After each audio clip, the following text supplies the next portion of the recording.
ദൈവത്തിന്റെ അതിപരിശുദ്ധ നാമം വാഴ്ത്തപ്പെടുമാറാകട്ടെ.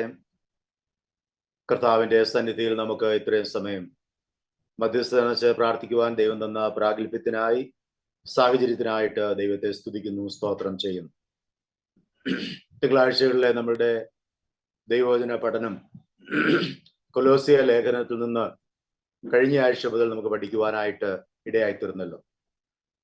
മുഖവരയായി ചില കാര്യങ്ങൾ കഴിഞ്ഞ ആഴ്ചയിൽ ഓർമ്മപ്പെടുത്തുകയും ഒന്നാം വാക്യത്തിന്റെ ആദ്യത്തെ 1-2 വാക്കുകൾ നമുക്ക് ചിന്തിക്കുവാനായിട്ട് തീരുകയും ചെയ്തു.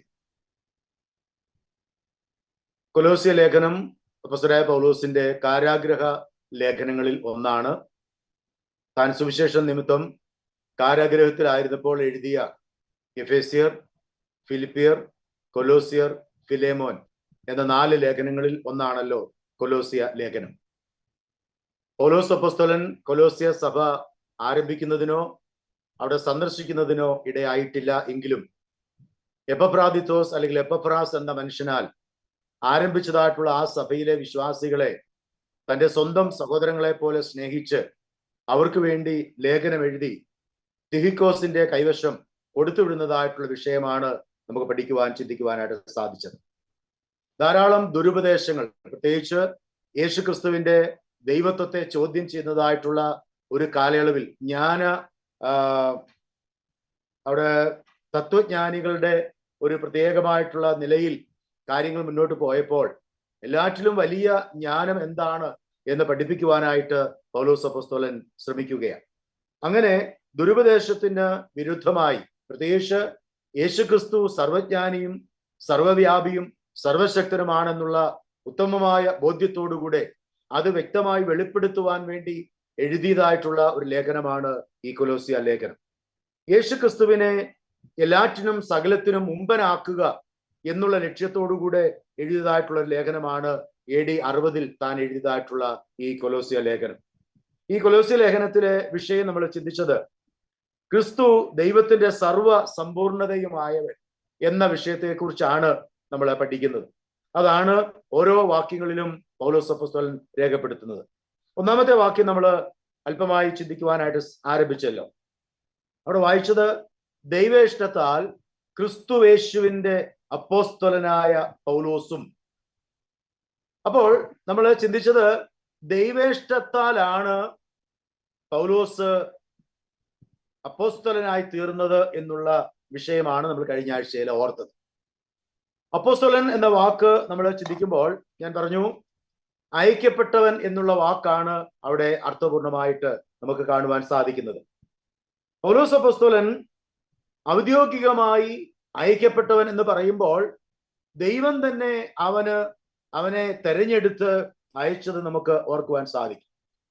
അപ്പോൾ ഇവിടെ നമുക്ക് മനസ്സിലാക്കേണ്ടത് താൻ തന്റെ ജീവിതത്തിൽ ആരാലും അയക്കപ്പെട്ടവനല്ല എന്നും യേശുക്രിസ്തുവിനാൽ സ്വയമായി യേശുക്രിസ്തു തന്നെ അവനെ വിളിച്ച് വേർതിരിച്ച് അവൻ അയക്കപ്പെട്ടവനാണെന്ന ബോധ്യത്തോടുകൂടെ 2 കൊരിന്ത്യർ 5:20 പറയുന്നത് പോലെ ക്രിസ്തുവിന്റെ സ്ഥാനാപതിയാണ് എന്നുള്ള ഉത്തമമായ ബോധ്യത്തോടെ എഴുതുന്നതായിട്ടുള്ള വിഷയങ്ങളാണ് നമ്മളോട് മനസ്സിലാക്കേണ്ടത്.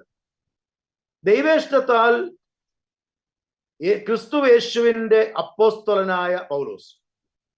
ഇവിടെ പൗലോസ് എന്ന വാക്ക് താൻ ഇവിടെ ഓർക്കുകയാണ്, തന്നെ ഇവിടെ പരിചയപ്പെടുത്തുകയാണ്. പൗലോസിന്റെ ആദ്യത്തെ പേര് ശൗൽ എന്നായിരുന്നു. ശൗൽ എന്ന വാക്കിന്റെ അർത്ഥം ചോദിച്ച് വാങ്ങിയത് എന്നാണ്. എന്നാൽ പൗലോസ് എന്ന വാക്കിന്റെ അർത്ഥം ചെറിയവൻ എന്നാണ്.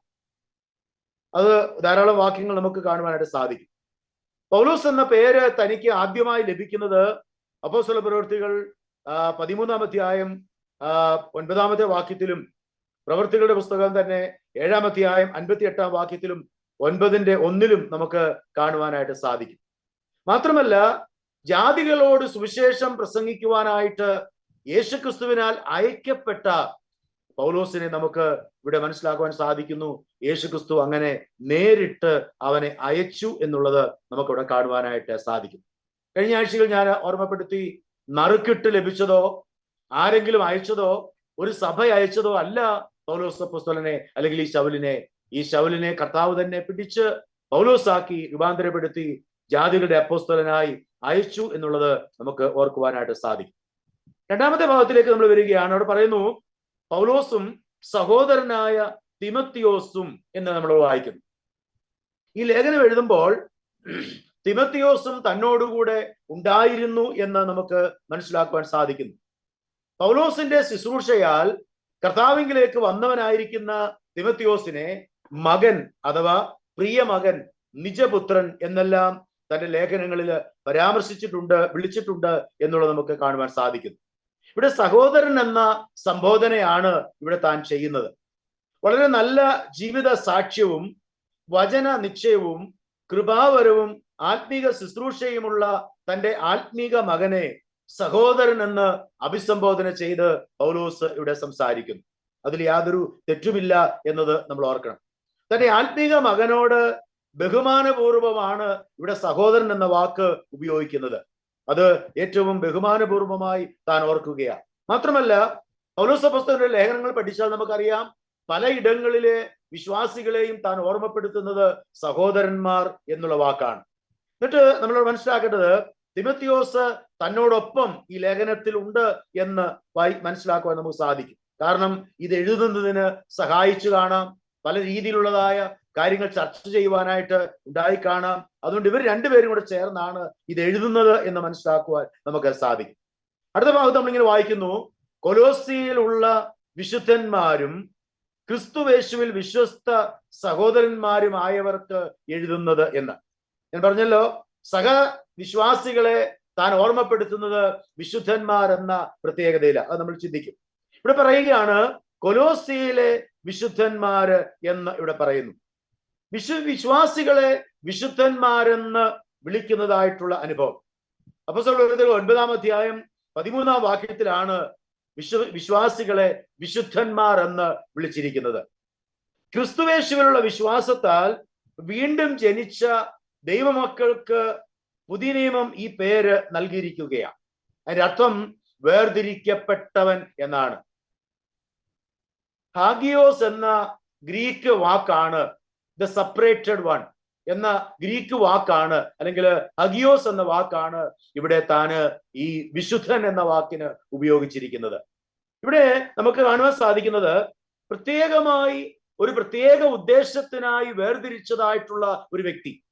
അപ്പോൾ അങ്ങനെയെങ്കിൽ സഭ, എക്ലീഷ്യ എന്ന് പറയുമ്പോൾ സെറ്റ് അപ്പാർട്ട് പീപ്പിൾ, അതായത് വേർതിരിക്കപ്പെട്ടതായിട്ടുള്ള സമൂഹം, അവരുടെ കൂട്ടത്തിന് വിശുദ്ധന്മാരെന്ന് താൻ ഇവിടെ ഓർക്കുകയാണ്.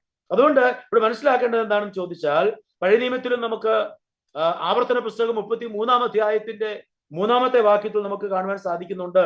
അവിടെ പറയുന്നത് ഇസ്രയേലിനെ ദൈവം വിശുദ്ധന്മാരെന്ന് പറയുന്നത് നമുക്ക് കാണുവാൻ സാധിക്കും. അതിന്റെ അർത്ഥം എന്താണ്? ജാതികളിൽ നിന്ന് പ്രത്യേക ഉദ്ദേശത്തിനായി വേർതിരിക്കപ്പെട്ടതായിട്ടുള്ള ആളുകളുടെ കൂട്ടം. നമ്മൾ ഓർക്കുക, ലോകക്കാരായിരുന്ന, അന്ധകാരത്തിലായിരുന്ന, പാപികളായിരുന്ന നമ്മെ, അല്ലെങ്കിൽ മനുഷ്യവർഗത്തിൽ നിന്ന് നമ്മെ തെരഞ്ഞെടുത്ത് വിശുദ്ധിയിലേക്ക്, വിശുദ്ധനോട് ചേർന്ന് ജീവിക്കുവാൻ വേർതിരിക്കപ്പെട്ടതായിട്ടുള്ള ദൈവമക്കളെ കർത്താവ് വിളിക്കുന്നത് വിശുദ്ധന്മാർ എന്നാണ്. അതുകൊണ്ട് ആ തരത്തിൽ നമുക്ക് വിശുദ്ധന്മാരെന്ന പേര് നമ്മൾ മനസ്സിലാക്കണം. വിശുദ്ധ ജീവിതം കൊണ്ട് വിശുദ്ധരായവരെ കുറിച്ചല്ല ഇവിടെ പറയുന്നത്. എന്ന് വെച്ചാൽ അർത്ഥം എന്താ? ദൈവം വിശുദ്ധരായി പ്രഖ്യാപിച്ചത് കൊണ്ട് പ്രായോഗിക ജീവിതത്തിൽ അവർ വിശുദ്ധരായിരിക്കണം എന്നുള്ളതാണ് നമ്മൾ ഓർക്കേണ്ടത്. ഞാൻ പറഞ്ഞു മനസ്സിലായല്ലോ?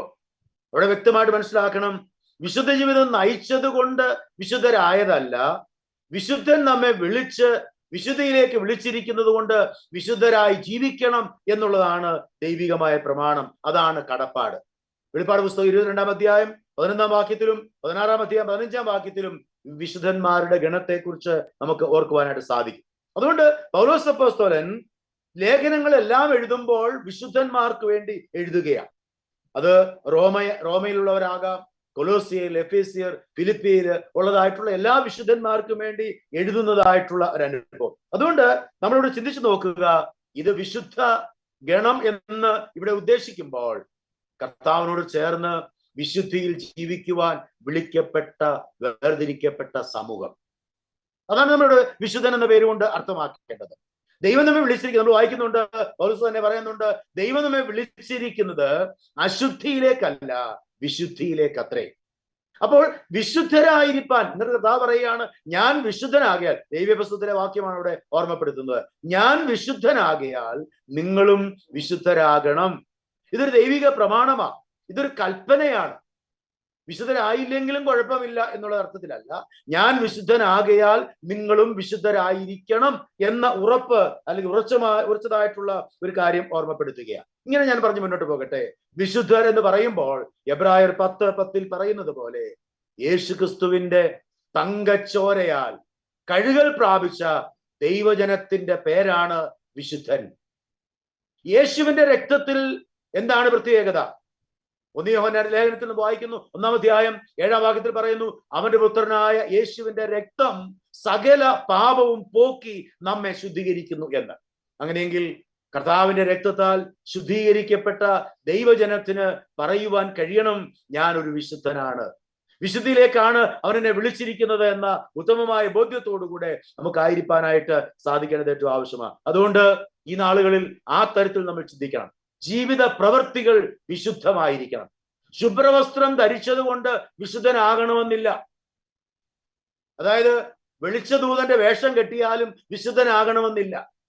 എന്നാൽ ഓർക്കുക, പ്രവൃത്തിയിലൂടെ, ജീവിത സാഹചര്യങ്ങളിലൂടെ, ഈ അശുദ്ധമായ ലോകത്തിൽ, ഈ പാപം നിറഞ്ഞതായിട്ടുള്ള ലോകത്തിൽ നാം വിളിച്ചു വേർതിരിക്കപ്പെട്ടവരാണ് എന്ന ബോധ്യത്തോടുകൂടെ വിശുദ്ധിയിൽ ജീവിക്കുവാനായിട്ട് സാധിക്കണം. അതാണ് കൊലോസിയിലെ വിശുദ്ധന്മാർക്ക് എഴുതുന്നത് എന്ന് പറയുന്നത്. അടുത്ത ഭാഗത്ത് പറയുന്നു, ക്രിസ്തുവേശുവിൽ വിശ്വസ്ത സഹോദരന്മാരുമായവർക്ക് എഴുതുന്നത് എന്ന. ദൈവത്തിന് മക്കളും പ്രിയമക്കളും ഉള്ളതുപോലെ സഭയിൽ സഹോദരന്മാരുമുണ്ട്, വിശ്വസ്ത സഹോദരന്മാരുമുണ്ട്. പ്രത്യേകത മനസ്സിലായോ? അപ്പോൾ ഒരു സഭയിൽ വിശുദ്ധന്മാരുമുണ്ട്, പിന്നെ എന്താണ്, വിശ്വസ്ത സഹോദരന്മാരുമുണ്ട്. വിശുദ്ധിയുള്ളവനിൽ പ്രകടമാകുന്ന ഒരു സ്വഭാവ ശ്രേഷ്ഠതയാണ് വിശ്വസ്തത എന്ന് പറയുന്നത്, അല്ലേ? കർത്താവ് തന്നെ ആഗ്രഹിക്കുന്ന ഒന്നും അതല്ലേ? നമ്മൾ വായിക്കുന്നുണ്ട്, ദൈവം സ്വർഗത്തിൽ നിന്ന് ഭൂമിയിലേക്ക് നോക്കുന്നു, മനുഷ്യപുത്രന്മാരിൽ വിശ്വസ്തരുണ്ടോ എന്ന് അവൻ അന്വേഷിക്കുന്നു. എന്നാൽ ഇന്ന് വിശ്വസ്തത കുറഞ്ഞുപോയി, അല്ലേ? ദൈവത്തോടുള്ള വിശ്വസ്തത, മനുഷ്യരോടുള്ള വിശ്വസ്തത, നമുക്ക് നമ്മോട് തന്നെയുള്ള വിശ്വസ്തത, ഉത്തരവാദിത്വങ്ങളുടെ വിശ്വസ്തത കാത്തു പരിപാലിപ്പാനായിട്ട് കഴിയുന്നുണ്ടോ? തിമോഥെയോസിന് ലേഖനം എഴുതിയപ്പോൾ പൗലോസ് അപ്പോസ്തലൻ ഓർമ്മപ്പെടുത്തി, നാം അവിശ്വസ്തരായിരുന്നാലും അവൻ വിശ്വസ്തനായി പാർക്കുന്നു, അവന്റെ സ്വഭാവം ത്യജിപ്പാൻ അവന് കഴിയുകയില്ല എന്ന്. പ്രിയമുള്ളവരെ, ദൈവം വിശ്വസ്തൻ ആയിരിക്കുന്നത് പോലെ നമ്മളും കർത്താവിനോട് ചേർന്ന് വിശ്വസ്തരായിരിക്കണം. അതുകൊണ്ടാണ് ആ തരത്തിൽ പറയുന്നത്. നമ്മൾ ഓർക്കുക, ഗലാത്യ ലേഖനം 5-ാം അധ്യായം 23-ാം വാക്യത്തിൽ ആത്മാവിന്റെ ഫലം എന്നതിൽ ഉൾക്കൊള്ളുന്ന ഒന്നാണല്ലോ വിശ്വസ്തത എന്ന് പറയുന്നത്. നമ്മള് 85-ാം സങ്കീർത്തനത്തിൽ ഒരു വാക്യമുണ്ട്, നീതി സ്വർഗത്തിൽ നിന്ന് നോക്കുന്നു, ഭൂമിയിൽ നിന്ന് സമാധാനം ഉയർന്നു വരുന്നു എന്ന്. എന്നിട്ട് പറയാണ്, നീതിയും വിശ്വസ്തതയും തമ്മിൽ ചുംബിച്ചിരിക്കുന്നു, ദയയും വിശ്വസ്തതയും തമ്മിൽ എതിരേറ്റിരിക്കുന്നു എന്ന്. അത് എതിരേറ്റ, കൂട്ടിമുട്ടിയ ഒരിടമുണ്ട്, കണ്ടുമുട്ടിയ ഒരിടമുണ്ട്. എവിടെയാണെന്നറിയാമോ? കാൽവരി ക്രൂശ. ദൈവത്തിന്റെ മനുഷ്യനോടുള്ള നീതിയും മനുഷ്യന് ദൈവത്തോടുള്ള വിശ്വസ്തതയും തമ്മിൽ കൂട്ടിമുട്ടേണ്ട ഇടമാണ് കാൽവരി ക്രൂശ്. കാരണം എന്താ? യേശുക്രിസ്തു മാനവരാശിയുടെ പാപപരിഹാരകനായി മരിച്ചു, അല്ലെങ്കിൽ അടക്കപ്പെട്ടു, ഉയർത്തെഴുന്നേറ്റു, അല്ലെങ്കിൽ കൊല്ലപ്പെട്ടു എന്നുള്ള പ്രത്യേകത നമുക്ക് അവിടെ കാണുവാനായിട്ട് സാധിക്കും. അതുകൊണ്ട് നമ്മൾ ഓർക്കുക, ദൈവഭവനത്തിലൊക്കെയും നമ്മൾ വിശ്വസ്തരായിരിക്കണം. വാക്യങ്ങളിലേക്ക് ഞാൻ പോകുന്നില്ല. എബ്രായർ 3:1 പറയുന്നു, ദൈവസഭയിൽ നമ്മൾ വിശ്വസ്തരായിരിക്കണം. പ്രത്യേകിച്ച് ഇവിടെ പറയുന്നത്, മോശ ദൈവഭവനത്തിലൊക്കെയും വിശ്വസ്തനായിരുന്നു എന്ന് പറയുന്നു. ആത്മാവിന്റെ ഫലമായ വിശ്വസ്തത പുലർത്തുവാനായിട്ട് കഴിയുന്ന വിശ്വാസ അനുഭവം മാത്രമല്ല, എഫേസ്യർ 6:21 തിഹിക്കോസിനെ വിശ്വസ്തനായിട്ട് അവിടെ പ്രഖ്യാപിക്കുന്നുണ്ട്, അല്ലേ? വിശ്വസ്തനായിട്ട് തിഹിക്കോസിനെ വിശ്വസ്ത ശുശ്രൂഷകൻ എന്ന് വിളിച്ചിരിക്കുന്നു. തിമോഥെയോസ് ഒരു വിശ്വസ്ത ശുശ്രൂഷകനായിരുന്നുവെന്ന് 1 കൊരിന്ത്യർ 4:17 നമുക്ക് കാണുവാൻ സാധിക്കും. അപ്പോൾ കൊലോസ്യ സഭയുടെ സ്ഥാപനത്തിന് ദൈവം ഉപയോഗിച്ചവനായിട്ടുള്ള എപ്പഫ്രാസിനെ വിശ്വസ്ത ശുശ്രൂഷകൻ, വിശ്വസ്ത ശുശ്രൂഷകൻ എന്ന് 1-ാം അധ്യായം നമ്മൾ പിന്നീട് ചിന്തിക്കും 7-8 വാക്യങ്ങളിൽ ഓർമ്മപ്പെടുത്തിയിരിക്കുന്നു. അവിടെ ഞാൻ പറയുവാനായിട്ട് ശ്രമിച്ചത്, ഈ നാളുകളിൽ വിശ്വാസികളിൽ നിഴലിക്കേണ്ട ഒരു സ്വഭാവ ശ്രേഷ്ഠതയാണ് വിശ്വസ്തത എന്നുള്ളത്. എന്നാൽ വിശ്വസ്തത എത്രത്തോളം വിശ്വാസികളിൽ ഉണ്ട് എന്നുള്ളത് നമ്മൾ ഓർക്കേണ്ടത് ഏറ്റവും ആവശ്യമാണ്. ലോകം ഇന്ന് കാണുന്നത് ആരെയാണ്? ലോകപ്രകാരം ധനികന്മാരെ, ലോകപ്രകാരം മിടുക്കന്മാരെ, ഉന്നതന്മാരെ, സൗന്ദര്യമുള്ളവരെ, അറിവുള്ളവരെ, മറ്റുള്ളവരെ പ്രീതിപ്പെടുത്തുവാൻ താല്പര്യമുള്ളവരെ, കഴിവുള്ളവരെ ഒക്കെ വശീകരിക്കുവാൻ കഴിവുള്ളവരെ ഒക്കെ പലപ്പോഴും ഈ ഗണത്തിലേക്ക് ഉപയോഗിക്കാറുണ്ട്, അല്ലേ? പക്ഷേ ദൈവം നോക്കുന്നത് ഹൃദയത്തെ ആകട്ടോ. ഹൃദയത്തെ നോക്കുമ്പോൾ നമ്മൾ എത്രത്തോളം വിശ്വസ്തതയുണ്ട്, കൃത്യത പാലിച്ചുകൊണ്ട് കൃത്യമായി ഉപദേശങ്ങളെ, സ്വഭാവങ്ങളെ പാലിപ്പാനായിട്ട് നമുക്ക് സാധിക്കുന്നുണ്ടോ എന്നുള്ളത് ഓർക്കേണ്ടത് ഏറ്റവും ആവശ്യമാണ്. അതുകൊണ്ട് ഞാൻ പറയട്ടെ, ദൈവം തന്ന കൃത്യ നിർവഹണത്തിലും വിശ്വാസ ജീവിതത്തിലും വിശ്വസ്തരായിരിക്കുന്നവരെ അത്രേ വിശ്വസ്ത സഹോദരന്മാർ എന്ന് വിളിക്കുവാൻ കഴിയുന്നത്. അതുകൊണ്ട് ഈ വിശ്വസ്ത സഹോദരന്മാർ താമസിച്ചിരുന്നത് കൊലോസ്യയിലാണ്. ആ കൊലോസ്യയിലുള്ള വിശ്വാസികൾ വിശ്വസ്തരായിരുന്നത് അവർ ക്രിസ്തുവിലായതുകൊണ്ടാണ്. പ്രത്യേകിച്ച് അവിടെ എടുത്തു പറഞ്ഞല്ലോ, ആ വാക്യം ഒന്ന് ശ്രദ്ധിച്ചേ. കൊലോസ്യയിലുള്ള വിശുദ്ധന്മാരും ക്രിസ്തുവേശുവിൽ വിശ്വസ്ത സഹോദരന്മാരുമായവർക്ക്. പ്രിയമുള്ളവരെ, നമ്മൾ ക്രിസ്തുവേശുവിൽ ആണെങ്കിലേ നമുക്ക് വിശ്വസ്തരായിരിക്കാൻ കഴിയുകയുള്ളൂ എന്നുള്ളത് നമ്മൾ ഓർക്കേണ്ടത് ഏറ്റവും ആവശ്യമാണ്. അതുകൊണ്ട് നമുക്ക് ഈ ലോകത്തിൽ, നമ്മുടെ ആത്മീക ജീവിതത്തിൽ, നമ്മുടെ ആത്മീക മണ്ഡലത്തിൽ എത്രത്തോളം കർത്താവിന്റെ സന്നിധിയിൽ ആയിരിക്കാനായിട്ട് സാധിക്കുന്നു എന്നുള്ളത് നമ്മൾ ഓർക്കണം. ഈ ലോകത്തിൽ അനേകം ആളുകൾ നാനാദേശങ്ങളില് ചിതറിപ്പാർക്കുമ്പോൾ, പരദേശികളായി അന്യരും പരദേശികളുമായി ചിതറിപ്പാർക്കുമ്പോൾ, പ്രിയമുള്ളവരെ, നമുക്ക് നമ്മുടെ ജീവിതത്തിൽ നാം ആയിരിക്കുന്ന ലോകത്തിൽ നമുക്ക് ക്രിസ്തുവിൽ വിശ്വസ്തരായിരിക്കാൻ കഴിയുന്നുണ്ടോ എന്നുള്ളത് നമ്മൾ ഓർക്കേണ്ടത് ആവശ്യമാണ്. അതുകൊണ്ട് കർത്താവ് പറയുന്ന ഒരു വാക്യം നമ്മൾ യോഹന്നാൻ 16:33 നമ്മൾ വായിക്കുന്നല്ലോ, ലോകത്തിൽ നിങ്ങൾക്ക് കഷ്ടമുണ്ട്, എങ്കിലും ധൈര്യപ്പെടുവീൻ, ഞാൻ ലോകത്തെ ജയിച്ചിരിക്കും. ഒന്ന് ശ്രദ്ധിച്ചേ ആ വാക്യം. ലോകത്തിൽ നിങ്ങൾക്ക് കഷ്ടമുണ്ട്, കാരണം നിങ്ങൾ ആയിരിക്കുന്നത് ലോകത്തിലാണ്. പക്ഷേ ലോകത്തിൽ നിങ്ങൾക്ക് കഷ്ടമുണ്ടെങ്കിലും നിങ്ങൾ ആയിരിക്കുന്നത് ലോകത്തിലാണെങ്കിൽ കൂടെയും ഒരു വിശ്വാസി ക്രിസ്തുവിലായിരിക്കുന്നത് കൊണ്ട് ഞാൻ ലോകത്തെ ജയിച്ചു എന്ന് പറഞ്ഞ ആ ക്രിസ്തുവിനോട് കൂടെ നമ്മൾ ജീവിക്കുമ്പോൾ 2 അനുഗ്രഹങ്ങളാണ്, അല്ലേ? ഒന്ന്, നമ്മൾ ഈ ലോകത്തിലായിരിക്കുന്നു, മറ്റൊന്ന് ക്രിസ്തുവേശുവിലായിരിക്കുന്നു. എത്ര അനുഗ്രഹിക്കപ്പെട്ട അനുഭവം നമുക്ക് കാണുവാനായിട്ട് സാധിക്കും. അതുകൊണ്ട് ഈ 1-ാം വാക്യത്തിൽ പറഞ്ഞതുപോലെ ദൈവേഷ്ടത്താൽ ക്രിസ്തുവേശുവിന്റെ അപ്പോസ്തലനായ പൗലോസും സഹോദരനായ തിമത്തിയോസും കൊലോസ്യയിലുള്ള വിശുദ്ധന്മാരും ക്രിസ്തുവേശുവിൽ വിശ്വസ്ത സഹോദരന്മാരുമായവർക്ക് എഴുതുന്നത് കൊലോസ്യ സമൂഹത്തെ താന് മുഖവരിയായി അല്ലെങ്കിൽ വെൽക്കം ചെയ്യുവാനായിട്ട്, അഭിസംബോധന ചെയ്യുവാൻ, അഡ്രസ് ചെയ്യുവാനായിട്ട് ശ്രമിക്കുകയാണ്. 2-ാമത്തെ വാക്യം, നമ്മുടെ പിതാവായ ദൈവത്തിങ്കൽ നിന്ന് നിങ്ങൾക്ക് കൃപയും സമാധാനവും ഉണ്ടാകട്ടെ എന്ന്. നമ്മുടെ പിതാവായ ദൈവത്തിൽ നിന്ന് നിങ്ങൾക്ക് കൃപയും സമാധാനവും ഉണ്ടാകട്ടെ. നമുക്കിവിടെ കാണുവാൻ സാധിക്കുന്നത്, ദൈവത്തെ പിതാവായി കാണുക. നമ്മുടെ പിതാവായ ദൈവത്തിങ്കൽ നിന്ന്. നമ്മൾ ഒന്ന് ചിന്തിച്ചു നോക്കിയേ, ഈ വേദപുസ്തകം മാത്രമാണ് ദൈവത്തെ പിതാവായിട്ട് ചിത്രീകരിക്കുന്നത്. അതിന്റെ കാരണം എന്താണെന്ന് ചോദിച്ചാൽ, 5 തരത്തിലുള്ളതായ പിതൃത്വമാണ് ഈ ബൈബിളിൽ നമുക്ക് കാണുവാൻ സാധിക്കുന്നത്. 5 തരത്തിൽ. ഒന്ന്, കൊലോസ്യ ലേഖനം 1:5 നമ്മൾ ഇനി വായിക്കും. യോഹന്നാൻ 20:27 നമ്മൾ വായിക്കും. അവിടെ പറയുന്നത് യേശുക്രിസ്തുവിന്റെ പിതാവ് എന്നുള്ള നിലയിൽ ദൈവത്തെ പിതാവായിട്ട് ചിത്രീകരിച്ചിരിക്കുന്നു. 2, കൊലോസ്യർ 1:2 നമ്മൾ ഇപ്പോൾ വായിച്ചല്ലോ, നമ്മുടെ പിതാവ്. ആരാ? കൊലോസ്യ സഭയിലെ വിശ്വാസികൾ ചേർന്നുള്ള പൗലോസ് പറയുകയാണ് നമ്മുടെ പിതാവ് എന്ന് വെച്ചാൽ അവനെ കൈക്കൊണ്ട് അവന്റെ നാമത്തിൽ വിശ്വസിക്കുന്ന ഏവർക്കും ദൈവമക്കളാകുവാൻ അവൻ അധികാരം കൊടുത്തിരിക്കുന്നു എന്നതുകൊണ്ട്, മക്കളായതുകൊണ്ട് നമുക്കൊരു പിതാവുണ്ട്. അതാരാണ്? സ്വർഗത്തിലെ ദൈവമാണ്. അതാണ് പറയുന്നത് നമ്മുടെ പിതാവായ ദൈവം. എഫെസ്യർ 1:2 ഇതേ വാക്ക് പറയുന്നുണ്ട്, നമ്മുടെ പിതാവായ ദൈവം എന്ന്.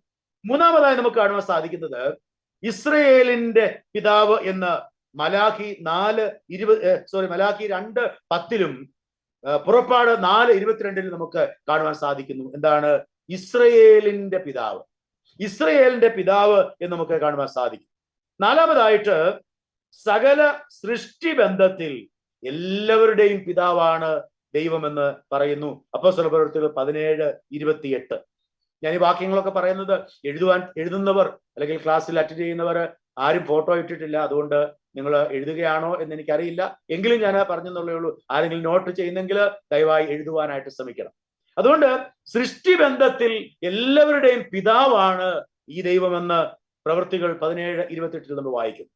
ഒടുവിലായിട്ട് പറയുന്നുണ്ട് 68-ാം സങ്കീർത്തനം 5-ാമത്തെ വാക്യത്തിൽ പറയുകയാണ്, അവൻ അനാഥന്മാരുടെ പിതാവാണ്. അനാഥർ എന്ന് പറഞ്ഞാൽ മാതാപിതാക്കൾ ഇല്ലാത്തവരാ. അവർക്ക് പിതാവാണ് ദൈവം എന്ന് പറയുമ്പോൾ നമ്മൾ ചിന്തിച്ചു നോക്കിയേ, ദൈവം എത്ര ഉന്നതനാണ്. റോമലേഖനം 8-ാം വാക്യത്തിലും 1 യോഹന്നാൻ 3:1-2 വാക്യങ്ങളിലും നമുക്ക് കാണുവാൻ സാധിക്കുന്നത്, നാം ദൈവത്തിന്റെ മക്കളാകുന്നുവെന്ന് ആത്മാവ് താനും നമ്മുടെ ആത്മാവോട് ചേർന്ന് സാക്ഷ്യം പറയുന്നു എന്ന് പറയുന്നു. കാൺമീൻ, നാം ദൈവമക്കൾ എന്ന് വിളിക്കപ്പെടുവാൻ പിതാവ് നമുക്ക് എത്ര വലിയ സ്നേഹം തന്നിരിക്കുന്നു. പ്രിയമുള്ളവരെ, നമ്മുടെ പിതാവായ ദൈവത്തിങ്കിൽ നിന്ന്, അപ്പോൾ കർത്താവായ യേശുക്രിസ്തുവിങ്കിൽ നിന്നും എന്ന് ചില വേദ പരിഭാഷകളിൽ ഉണ്ട് എന്നാണ് പറയുന്നത്. നമ്മുടെ പിതാവായ ദൈവത്തിങ്കിൽ നിന്നും നമ്മുടെ കർത്താവായ യേശുക്രിസ്തുവിങ്കിൽ നിന്നും എന്ന് ഉണ്ട്. ഇതിലില്ല. ഇതിൽ നമ്മൾ വായിച്ചത് നമ്മുടെ പിതാവായ ദൈവത്തിങ്കിൽ നിന്ന് നിങ്ങൾക്ക് കൃപയും സമാധാനം ഉണ്ടാകട്ടെ. അതുകൊണ്ട് കർത്താവായ യേശുക്രിസ്തു നമ്മുടെ ജീവിതത്തിൽ ആരാണ് എന്ന് തിരിച്ചറിയുമ്പോൾ നമ്മുടെ പിതാവാണ്, നമ്മുടെ എല്ലാമാണ്, നമ്മുടെ സൃഷ്ടാവാണ് എന്ന് നമുക്ക് തിരിച്ചറിയുവാനായിട്ട് സാധിക്കും.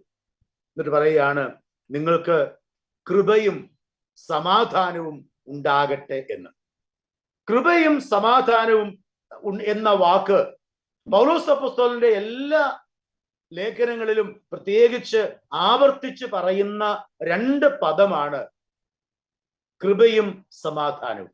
Grace and piece. ചിലയിടത്ത് സത്യം എന്നുകൂടെ എഴുതിയിട്ടുണ്ട്. കൃപയും, അതായത് ഗ്രേസ് ആൻഡ് ട്രൂത്ത്. ഇവിടെ പറയുന്നത് ഗ്രേസ് ആൻഡ് പീസ് ആണ് വ്യക്തമായിട്ട് രേഖപ്പെടുത്തുന്നത്. നമുക്കിവിടെ കാണുവാൻ കഴിയുന്നത് പൗലോസ് അപ്പോസ്തലന്റെ ജീവിതത്തിൽ പൗലോസ്, നമുക്ക് ഇതേക്കുറിച്ച് ഒത്തിരി കാര്യങ്ങൾ പഠിക്കുവാനായിട്ടുണ്ട്. ഞാനത് അല്പം വിശദീകരിച്ച് പറയാം. ഈ കൃപയും സമാധാനവും എന്ന് പറയുമ്പോൾ കൃപ, സമാധാനം 2 തരങ്ങളിൽ അല്ലെങ്കിൽ 2 തലങ്ങളിൽ നമുക്കതിനെ ഓർക്കുവാൻ സാധിക്കും. അതെങ്ങനെ എന്ന് ചോദിച്ചാൽ, ഒന്ന് ഞാനിങ്ങനെ പറയട്ടെ. ഗ്രേസ് അല്ലെങ്കിൽ കൃപ എന്ന് പറയുന്നത് രക്ഷിക്കുന്ന കൃപയാണ്. എന്താണ്? എഫേസ്യർ 2:8-9. കൃപയാലല്ലോ നിങ്ങൾ വിശ്വാസം മൂലം രക്ഷിക്കപ്പെട്ടിരിക്കുന്നത്, അതിന് നിങ്ങൾ കാരണമല്ല, ദൈവത്തിന്റെ ദാനമത്രേ ആകുന്നു, ആരും പ്രശംസിക്കാതിരിപ്പാൻ പ്രവൃത്തികളും കാരണമല്ല. അതുകൊണ്ട് അവിടെ പറയുന്നത് എന്താണ്? നിങ്ങൾ കൃപയാലാണ് രക്ഷിക്കപ്പെട്ടത് എന്ന് പറയുമ്പോൾ നമ്മെ രക്ഷിക്കുന്ന കൃപ.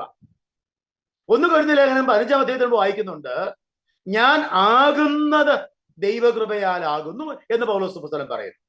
അവിടെ പറയുന്ന കൃപ എന്താണ്? ഒന്ന്, നമുക്കറിയാം സേവിങ് ഗ്രേസ് ആണെങ്കിൽ, രക്ഷിക്കുന്ന കൃപയാണെങ്കിൽ. 2, സസ്റ്റൈനിങ് ഗ്രേസ് ആണ്, നമ്മളെ സൂക്ഷിക്കുന്ന കൃപയാണ്. എന്താണ് പറഞ്ഞത്? ഞാൻ ആകുന്നത് ദൈവകൃപയാലാ. അങ്ങനെയല്ലേ? നമ്മൾ ആയിരിക്കുന്നത്, നമ്മൾ ആകുന്നത് ദൈവകൃപയാലല്ലേ? അതുകൊണ്ട് രക്ഷയുടെ അനുഭവത്തിലേക്ക് വന്നവർക്ക് കൃപയും സമാധാനവും ഉണ്ടാകട്ടെ എന്ന് പറയുമ്പോൾ കൃപ നമുക്ക് രക്ഷയ്ക്ക് കാരണമായി തീർന്നു, അത് കഴിഞ്ഞു. ഇപ്പോൾ നമ്മൾ അനുഭവിക്കുന്ന കൃപ എന്താണ്? നമ്മളെ സൂക്ഷിക്കുന്ന കൃപയാണ്. ദൈവത്തിന് സ്തോത്രം, അല്ലേ? 2-ാമത്തെ മേഖല എന്താണ്? സമാധാനം. സമാധാനം എന്ന് പറയുന്നത് റോമർ 5:1 നമ്മൾ വായിക്കുന്നു, വിശ്വാസത്താൽ നീതീകരിക്കപ്പെട്ടിട്ട് നമ്മുടെ കർത്താവായ യേശുക്രിസ്തു മുഖാന്തരം പിതാവായ ദൈവത്തോട് സമാധാനമുണ്ട്. Peace towards God. ദൈവത്തോടുള്ള സമാധാനം. അതെന്താണ്? എഫെസ്യർ പറയുന്നത് പോലെ എന്താണ് സമാധാനം എന്ന് പറയുന്നത്? ദൈവത്തോടുള്ള നിരപ്പ, ദൈവത്തോട് നമ്മൾ യോജിക്കുന്ന വിഷയമാണ്. നമ്മുടെ പാപം കൊണ്ട്, നമ്മുടെ യോഗ്യത കൊണ്ട് ഒന്നും ദൈവത്തോട് അടുക്കുവാൻ സാധ്യതയില്ലായിരുന്നു. പക്ഷേ യേശു ക്രിസ്തുവിൽ കൂടെ, അതാണ് അവിടെ വായിച്ചത്, അതുകൊണ്ട് വിശ്വാസത്താൽ നീതീകരിക്കപ്പെട്ടിട്ട് നമ്മുടെ കർത്താവായ യേശു ക്രിസ്തു മുഖാന്തരം ദൈവത്തോട് നമുക്ക് സമാധാനമുണ്ട് എന്ന് പറയുമ്പോൾ യേശു ക്രിസ്തുവിൽ കൂടെ ദൈവത്തിങ്കലേക്ക് നമുക്കൊരു പ്രവേശനം ലഭിച്ചു. ഒരു അടുപ്പം, അകന്നിരുന്ന് നമ്മെ ദൈവത്തിങ്കിലേക്ക് ചേർത്തു. ആ ഒരു സമാധാനം ദൈവത്തോടുള്ള സമാധാനം. നമുക്കറിയാം, യേശുക്രിസ്തുവിൽ കൂടെ അല്ലാതെ ദൈവത്തോട് സമാധാനപ്പെടുവാൻ എന്തെങ്കിലും വഴിയുണ്ടായിരുന്നോ? ഒന്നുമില്ലായിരുന്നു. വേദപുസ്തകം പഠിപ്പിക്കുന്നത് യാഗങ്ങൾ കൊണ്ടോ മറ്റൊരു പ്രവൃത്തികൾ കൊണ്ടോ അങ്ങനെ സാധ്യമല്ലാതിരുന്നപ്പോൾ കാലത്തിന്റെ സമ്പൂർണതയിൽ യേശുക്രിസ്തുവിനെ ദൈവം അയച്ച് കന്യകയുടെ മകനായിട്ട് വരികയും കാൽവറിയോളം കടന്നു ചെന്ന് നമുക്ക് വേണ്ടി പാപപരിഹാരകനായി തീർന്ന് കാൽവറി കൊലമരത്തിൽ നമുക്ക് വേണ്ടി കൊല്ലപ്പെട്ട രക്ഷയൊരുക്കിയതായിട്ടുള്ള ആ യേശുക്രിസ്തുവിൽ കൂടെ നമുക്ക് ദൈവത്തോട് സമാധാനം ലഭിച്ചു.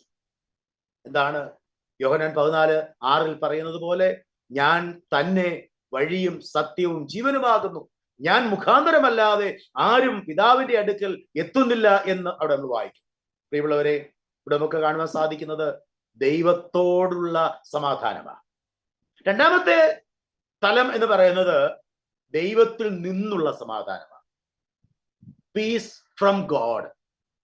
അപ്പോൾ ഞാൻ ഇങ്ങനെ പറയട്ടെ, കൃപയാൽ രക്ഷ പ്രാപിച്ചവർ ഈ ലോകത്തിൽ ജീവിച്ചിരിക്കുമ്പോൾ ഓർക്കണം, നമുക്ക് ദൈവത്തോട് സമാധാനം ഉണ്ടായിട്ടുണ്ട്. ആ വ്യക്തികൾക്ക് ദൈവത്തിൽ നിന്നുള്ള സമാധാനം അനുഭവിക്കുവാൻ കഴിയും. ദൈവത്തിന് സ്തോത്രം. യോഹന്നാൻ 14:27 വാഴ്ത്തപ്പെട്ട കർത്താവായ യേശു ക്രിസ്തു ഇങ്ങനെ പറഞ്ഞല്ലോ, എന്റെ സമാധാനം ഞാൻ നിങ്ങൾക്ക് തന്നേച്ചു പോകുന്നു, അത് ലോകം തരുന്നത് പോലെ അല്ല എന്ന്. അപ്പോൾ ഈ ലോകത്തിന് എടുക്കുവാനോ കൊടുക്കുവാനോ കഴിയാത്തതായിട്ടുള്ള ദൈവിക സമാധാനം യേശു ക്രിസ്തുവിൽ കൂടെ നമുക്ക് ലഭിച്ചിരിക്കുന്നു. ദൈവത്തിൽ നിന്നുള്ള സമാധാനം പൗലോസ് ഇവിടെ പറയുകയാണ്, നമ്മുടെ കർത്താവായ യേശു ക്രിസ്തുവിൽ നിന്നും പിതാവായ ദൈവത്തിങ്കിൽ നിന്നും നിങ്ങൾക്ക് കൃപയും സമാധാനവും ഉണ്ടാകട്ടെ എന്ന് പറയുമ്പോൾ ഒരു വിശ്വാസിയെ സംബന്ധിച്ച് അവനായിരിക്കുന്നത് ദൈവകൃപയാലാണ്, അനുഭവിക്കുന്നത് ദൈവകൃപയാണ്. അവന്റെ ജീവിതത്തിലുടനീളം പ്രതിസന്ധികളുടെയും പ്രശ്നങ്ങളുടെയും വേദനകളുടെയും നിരാശകളുടെയും ഏകാന്തതയുടെയും ഒക്കെ വേളയില് അവൻ അനുഭവിക്കുന്നത് ദൈവത്തിൽ നിന്നുള്ള സമാധാനമാണ്. എന്നാൽ ഉറപ്പുവരുത്തണം, നമുക്ക് ദൈവത്തോട് സമാധാനം ഉണ്ടായിട്ടുണ്ടെങ്കിൽ മാത്രമേ ദൈവത്തിൽ നിന്നുള്ള ആ വാഗ്ദത്ത നിവൃത്തി എന്നവണ്ണം ദൈവത്തിൽ നിന്നുള്ള സമാധാനം അനുഭവിപ്പാൻ കഴിയുകയുള്ളൂ. കാരണം കർത്താവായ യേശു ക്രിസ്തുവിന് താൻ ജനിക്കുന്നതിന് 700 വർഷങ്ങൾക്ക് മുമ്പ് പ്രവാചകനായിരിക്കുന്ന യെശയ്യാ പറയുകയാണ്, നമുക്കൊരു ശിശു ജനിച്ചിരിക്കുന്നു, ആധിപത്യം അവന്റെ തോളിലിരിക്കും, അവൻ അത്ഭുത മന്ത്രി, വീരനാം ദൈവം, നിത്യപിതാവ്, സമാധാന പ്രഭു എന്ന് പേർ വിളിക്കും. He is the prince of peace. നമ്മുടെ ദൈനംദിന ജീവിതത്തില് ഈ ദൈവിക സമാധാനം അല്ലേ നമ്മൾ അനുഭവിക്കുന്നത്? അല്ലെങ്കിൽ ആ ദൈവിക സമാധാനം അല്ലേ നമ്മൾ അനുഭവിക്കേണ്ടത്? ദൈവങ്ങളിലേക്ക് നമ്മെ തന്നെ വിട്ടുകൊടുക്കുവാൻ സാധിക്കുമോ? ഇതാ കാരാഗ്രഹത്തിൽ കിടക്കുമ്പോഴും വേദനയിലായിരിക്കുമ്പോഴും പ്രതിസന്ധികളായിരിക്കുമ്പോഴും നിരാശ തോന്നുന്ന ജീവിത സാഹചര്യങ്ങളുടെ നടുവിൽ താൻ ആയിരിക്കുമ്പോഴും പൗലോസ് അപ്പോസ്തലൻ പറയുകയാണ്, ദൈവത്തിങ്കിൽ നിന്ന് നിങ്ങൾക്ക് കൃപയും സമാധാനവും ഉണ്ടാകട്ടെ എന്ന്. താൻ അനുഭവിച്ചതും മറ്റുള്ളവർ അനുഭവിക്കണമെന്ന് ആഗ്രഹിച്ചതുമായിട്ടുള്ള വലിയൊരു ആശ്വാസവചനം, വലിയൊരു ആശംസ വചനം എന്താണ്? നിങ്ങൾക്ക് കൃപയും സമാധാനവും ഉണ്ടാകട്ടെ എന്ന്. ദൈവത്തിന്റെ കരങ്ങളിൽ നമ്മെ തന്നെ വിട്ടുകൊടുക്കാം. പ്രത്യേകിച്ച് കൃപ എന്ന വാക്ക് അനർഹമായിട്ടുള്ള ദൈവകൃപയാണല്ലോ ശരിക്കും പറഞ്ഞാല് കൃപ എന്ന് പറയുന്നത്. അനർഹമായ കരുണയാണ് കൃപ. അപ്പോൾ പാപികളായ മനുഷ്യരോടുള്ള ദൈവിക പ്രീതിയും ദൈവം കൃപയും മഹത്വവും നൽകുന്നു എന്ന് 84-ാം സങ്കീർത്തനത്തിൽ നിന്ന് വായിക്കുന്നു. ദൈവകൃപ മനുഷ്യരിലേക്ക് പകരപ്പെടുന്നത് വാഴ്ത്തപ്പെട്ട കർത്താവായ യേശു ക്രിസ്തുവിൽ കൂടെയാണ്. അതുകൊണ്ട് യഹോവ നല്ലവനെന്ന് രുചിച്ചറിയുവീൻ, അവനെ ശരണം പ്രാപിക്കുന്ന പുരുഷൻ ഭാഗ്യവാൻ. ദൈവത്തിന്റെ കരങ്ങളിൽ നമ്മെ തന്നെ വിട്ടുകൊടുത്തുകൊണ്ട് ദൈവിക സമാധാനത്തിനായിട്ട് നമ്മെ തന്നെ നമുക്ക് ഏൽപ്പിക്കാം. കർത്താവേ, നിന്റെ കൃപയിൽ നിലനിൽക്കുവാൻ, നിന്നിലുള്ള സമാധാനം ഈ ലോകത്തിൽ അനുഭവിച്ച് സംതൃപ്തിയോടും സമാധാനത്തോടും കൂടെ ജീവിപ്പാൻ നമുക്ക് സാധിക്കട്ടെ. ഞാൻ സമാധാനത്തോടെ കിടന്നുറങ്ങും, നീയല്ലോ യഹോവേ എന്നെ നിർഭയം വസിക്കുമാറാക്കുന്നത് എന്ന ആ വാക്ക് ഓർത്തുകൊണ്ട് ദൈവസന്നിധിയിൽ നമ്മെ തന്നെ സമർപ്പിക്കാം. പ്രാർത്ഥനയ്ക്കായി നമുക്ക് ഒരുങ്ങാം.